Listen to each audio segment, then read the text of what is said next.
here, rather interestingly, that the development of a revolutionary class consciousness is not inevitable. However, the collapse of capitalism for Marx and Engels does seem to be inevitable. Which brings us to the second picture, the dynamic picture, where we have... Right, that's not very good, doesn't matter. This is the ancient mode of production, feudal mode of production, capitalist mode of production, communism. And what Marx is saying is that the forces of production, these are the forces of production, they increase over time.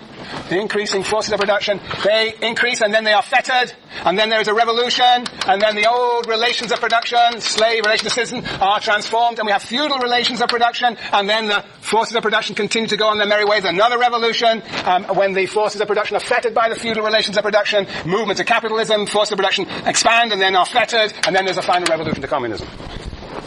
And the question is whether this revolution is clearly necessary, but whether it will happen is not altogether obvious. When you take very seriously, I think it was thesis number 4 in the preface. Very tricky stuff, very tricky stuff. Marx never really develops this arrow. Remember, we call this barbarism. Yeah, and we also said if you start a revolution down here before the forces of production are fettered, it's a premature revolution, and that can also bring only, according to Marx at any rate, can only bring unhappiness. Premature revolution is one that will lead to all sorts of anarchy and chaos, because in fact, the society is not ready for revolution. We've got to be sure we're here. And of course, we're never sure we're here. We're never very sure that the forces of production are finally fettered. And capitalism has an unusual knack of showing forces of production get fettered, but then there's a new technological revolution and they go on their merry way again. It's an interesting phenomenon, this capitalism. Okay, that's my summary. That is my summary.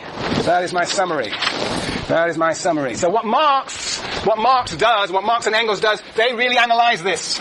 That's really what they analyze, and they project it back into history. There is not a lot of empirical basis for making this general claim about how history progresses through these series of modes of production. And Marxists have actually spent a lot of time showing how inaccurate this sort of historical material is. But his analysis of capitalism nonetheless remains a starting point for many people's understanding of capitalism, and I am sure will continue to do so. And in particular, when the crisis hits the United States and the globe, Marxists will have their fortunes increased, and they will become popular prophets for the future. Yes, we'll be back in business. Right, anyway, yes. So, Marx really only studies this, and it is a problematic understanding of capitalism for 3 reasons. 3 reasons. There are 3 fundamental problems with this theory, which we will have to tackle the rest of the semester. 3 fundamental problems. The first problem is there's no theory of transition. Right, Sam? No theory of transition. What do we call this theory of transition, eh? Bob's your uncle transition, right? Immaculate conception. No theory of transition. Lenin will help us out, but create further problems. So that's the first problem. The second problem is that Marx and Engels have a false theory of class struggle. They say class struggle leads to class struggle, leads to class struggle, leads to class struggle, leads to class struggle, leads to class struggle, leads to future state power. Whereas I think history suggests that class struggle leads to reform, and reforms actually dampen the revolutionary consciousness of the working class, because the workers now recognize that they can make gains within capitalism. So this is a very important amendment of Marx's theory of class struggle. It's a wrong theory, and we will deal with Gramsci when it comes to understanding class struggle and the state, which is the third point. The third point is that Marx and Engels have these brilliant sentences on the theory of the state. Well, they have brilliant sentences that describe the functions of the state, but they don't realize, I think, what they're saying, because they are in fact saying that competitive capitalism is going to lead to a new form of capitalism called organized capitalism, which they never anticipated. That is to say, Marx and Engels have some enormously amazing insights into the character of the capitalist state, but there is no theory there. We might call it an undeveloped theory of the state. That's the third point. An undeveloped theory of the state, and both Gramsci and Lenin and Fanon will help us figure out that. Yeah. Okay, those are our 3 criticisms. Can we move on now? Any questions? Going. So what I want to do the rest of today, I want to show you what really happened, both as I'll allude to the actual practice, what was really happening between 1890 and 1920. 1890 and 1920 in Europe specifically, and particularly in Germany. What we're going to talk about are, in fact, the ways in which Marxist theory and socialist practice developed relationship to one another. But first I want to give you a more broad vision of what is problematic about Marx, to introduce you to this, to the period 1890 to 1920. Look, dynamics of capitalism, of the CMP, capitalist mode of production. This is Marx. Shoo! Time, forces of production, relations of production, and forces of production. That's all right, fettering. Let's just leave it like that. You see, what does actually happen? There is a fettering. There is a fettering. There is even a lot of struggle. But what comes forward, as we said last time, is not a communism, but a new form of capitalism. So we are better. This is the idea here, is that communism comes afterwards, right? The story is more like this. That's competitive capitalism. And then competitive capitalism gives rise to organized capitalism, a new set of relations among capitalists. And so then the forces of production expand and then they get fettered again. This is organized capitalism. And then, in the 1970s, organized capitalism itself gets exhausted and we have a new, what I'm going to call, global capitalism.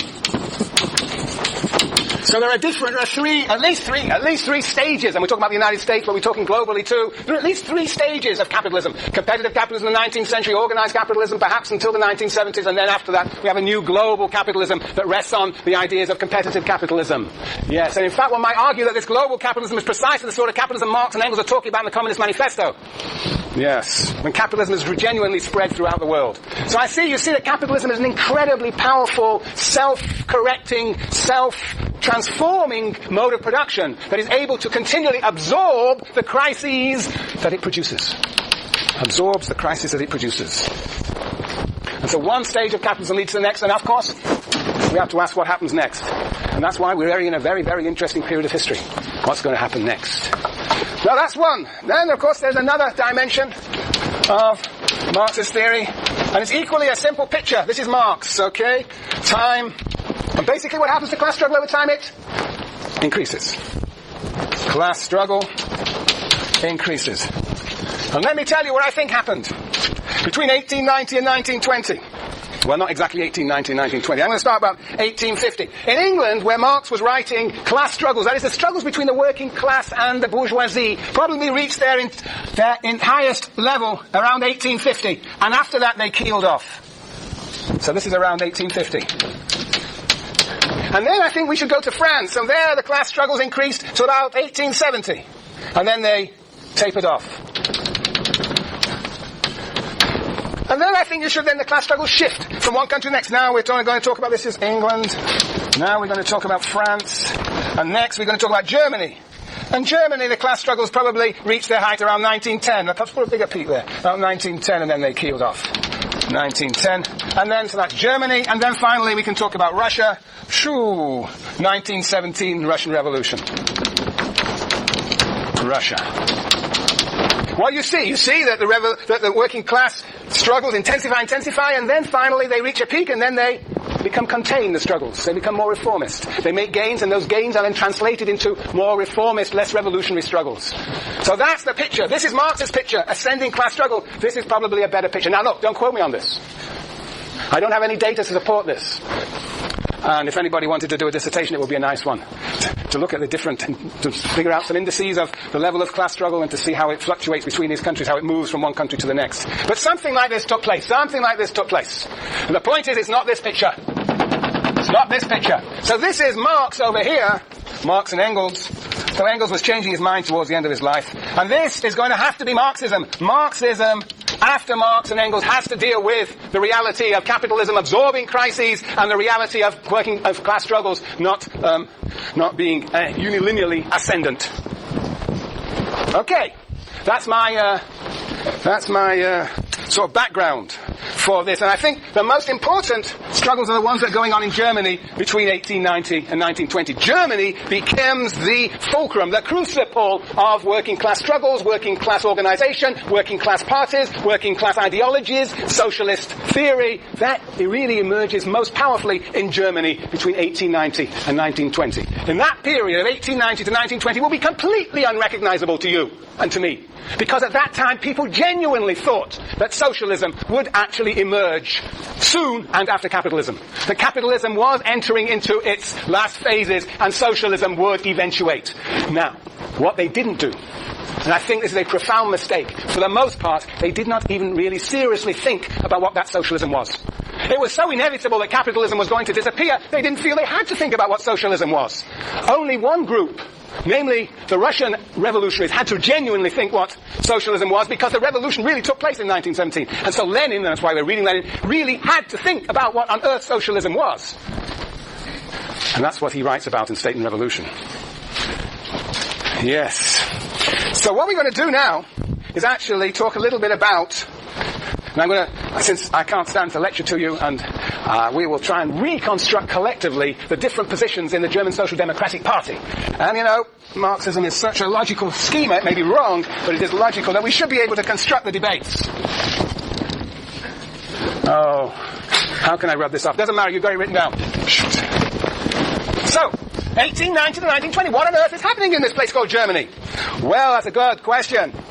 Good question. Now why 1890 to 1920? Well, now one thing happened in 1889, and there's no reason why anybody here would know it, but it was the formation of what was called the Second International. Do you remember Marx addressing the workers? One of the first essays we read? The inaugural address, very good, the inaugural address. And we hear that's called the First International. Now we have a much bigger and more ambitious Second International. What is an international? What do you think an international of the working class is?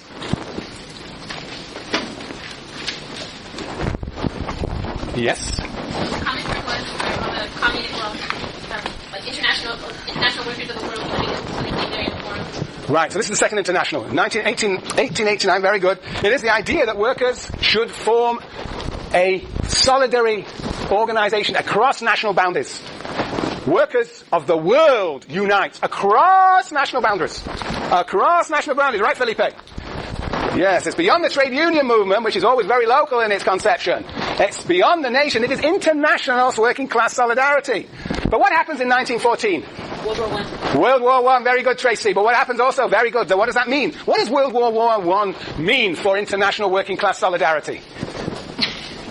Don't know what you're looking. No, you do. What does it mean? Who fights in a war? Countries fight in a war. You know, the Germans were fighting, you know.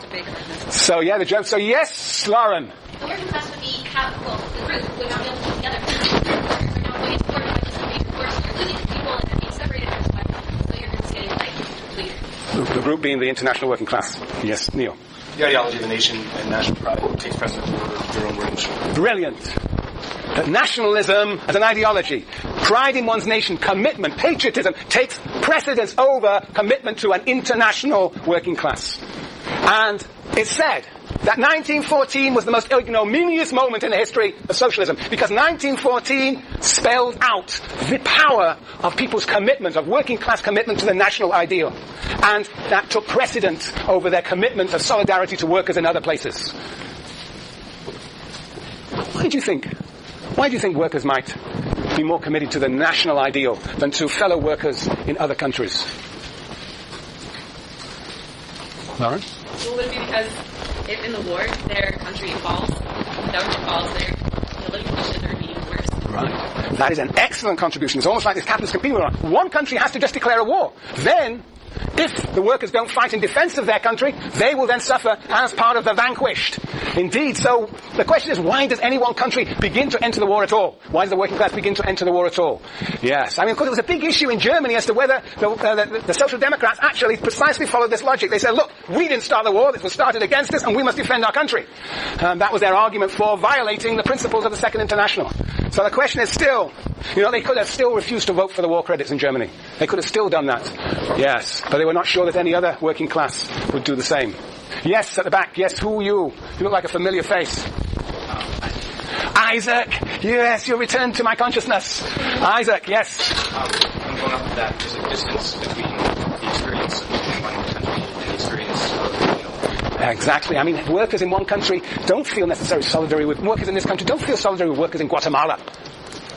So even if they wanted to, come together in a unified struggle, kind of what you were saying is they don't know someone